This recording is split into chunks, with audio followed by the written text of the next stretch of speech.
Day 22, 40 days in the wilderness.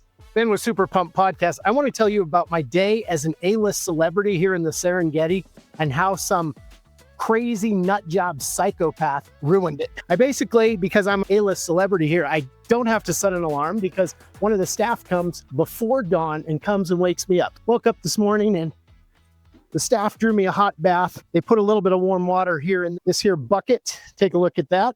Put a little bit of warm water in there and trimmed that on.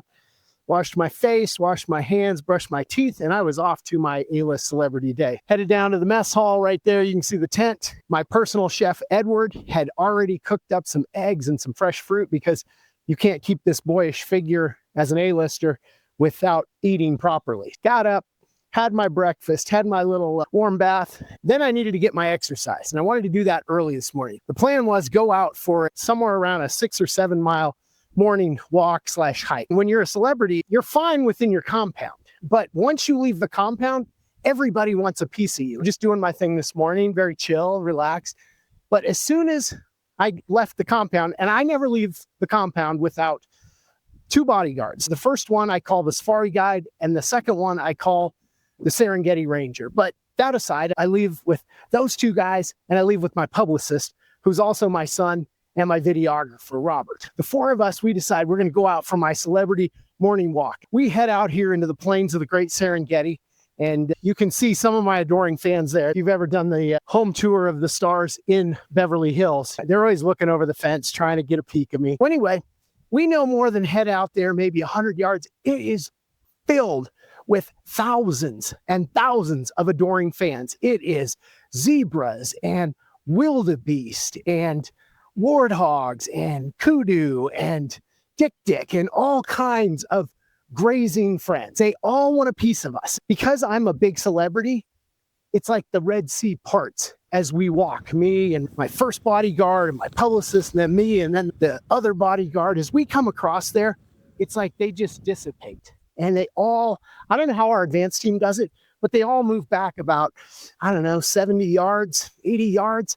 But the cool thing is, and this is where I felt like Taylor Swift this morning, all eyes are on us. It's literally thousands of eyes just watching us walk across the Serengeti. It was almost uncomfortable. It was that much attention. And I swear I thought I saw a zebra pull out a phone and try to take a bunch of pictures of us. I don't know if that's been confirmed yet. It was literally this for 2 hours. We walked in the quiet because, of course, you're in silence. We try to meditate during that time.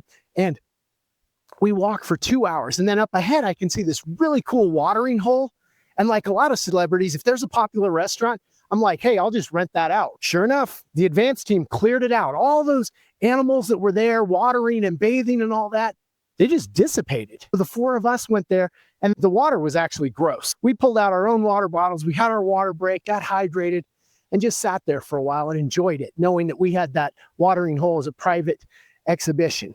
We leave there, and again, there's just throngs, thousands and thousands of adoring fans, and they keep partying.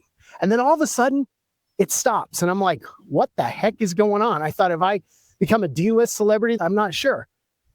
Then all of a sudden, my bodyguard in the front, the safari guide, he said, look up there, there's 2 ears. I'm looking up there and I saw 2 ears. Then all of a sudden, this just behemoth of a beast rises up from the grass. I have owned German Shepherds for my whole life. This beast made German Shepherds look like peekapoos or poodles. This thing, it's called a hyena, was unbelievably like just jacked. They are a real psychopath. They literally eat their prey alive. They take a bite of the prey as the prey is trying to get away, and they chew it up and they eat it. Then the prey is still trying to get away, and they take another bite, and they just keep eating it till eventually the prey is so bloody and loss of any kind of energy that it falls over, and then they eat it. Their jaws are so powerful, they eat the bones, just crunch. And when you see their dung out in the wild, it's completely calcified white because they've eaten so many bones. That's how strong they are. Then all of a sudden, this morning of glorious celebrity turned into fear. Like, where is that psycho? We went right the way he was. And I didn't know if he had a pack or 6 or 7 friends or what. And so my celebrity morning was ruined by this psychopath.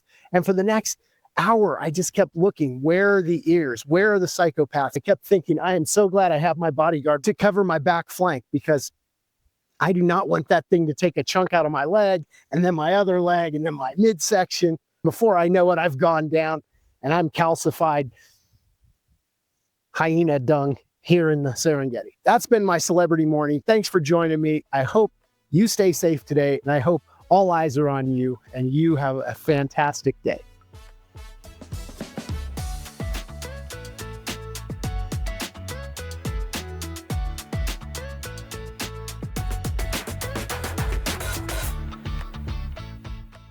If you've ever dreamed of pressing pause and rediscovering what makes your heart sing, I invite you to follow along on our YouTube channel or on SuperPumped Life on Spotify or Apple Podcasts. I'll be posting every day, not only a podcast, but updates, stories, bonus coverage, and reflections through this Super Pumped adventure. If you're one of our awesome audio-only listeners, I would encourage you to go over to YouTube to see the incredible video footage of all that is going on in this 40-day Super Pumped adventure in the wilderness. Thanks for joining me today, and I will see you tomorrow.